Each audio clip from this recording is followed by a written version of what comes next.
మన బాడీలో ఉండే అన్ని రోగాలకు ఒకటే చెట్టు సొల్యూషన్, అదేనండి మునగ చెట్టు. ఇప్పుడు మునక్కాయ ఉపయోగాలు చూద్దామా.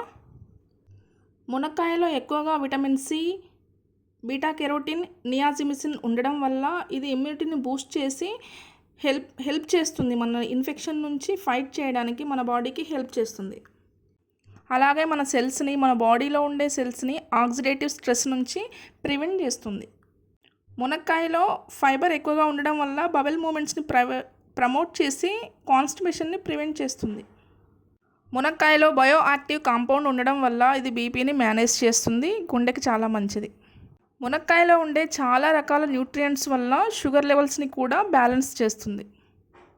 దీనిలో క్యాలరీస్ తక్కువగా ఉండి ఫైబర్ ఎక్కువగా ఉండడం వల్ల టమ్మీ ఫుల్ అయిన ఫీలింగ్ ఉండి వెయిట్ మేనేజ్మెంట్కి యూజ్ అవుతుంది. మునక్కాయలో విటమిన్ ఏ, విటమిన్ సి అధికంగా ఉండడం వల్ల మన స్కిన్ని గ్లోగా ఉంచి యాక్నేని తగ్గించి కంటి చూపును మెరుగుపరుస్తుంది. మునక్కాయని మనం సాంబార్లో వేసుకుంటాం, కర్రీలాగా చేసుకుంటాం, స్టిర్ ఫ్రై చేస్తాము, సూప్స్ లాగా యూస్ చేస్తాము. కానీ బెస్ట్ వే ఏంటంటే ఫ్రెష్గా ఉండడం వల్ల ఉన్నప్పుడే కన్జ్యూమ్ చేస్తే దానిలో ఉండే న్యూట్రియంట్స్ మనకు అందుతాయి. నచ్చితే లైక్ అండ్ సబ్స్క్రైబ్.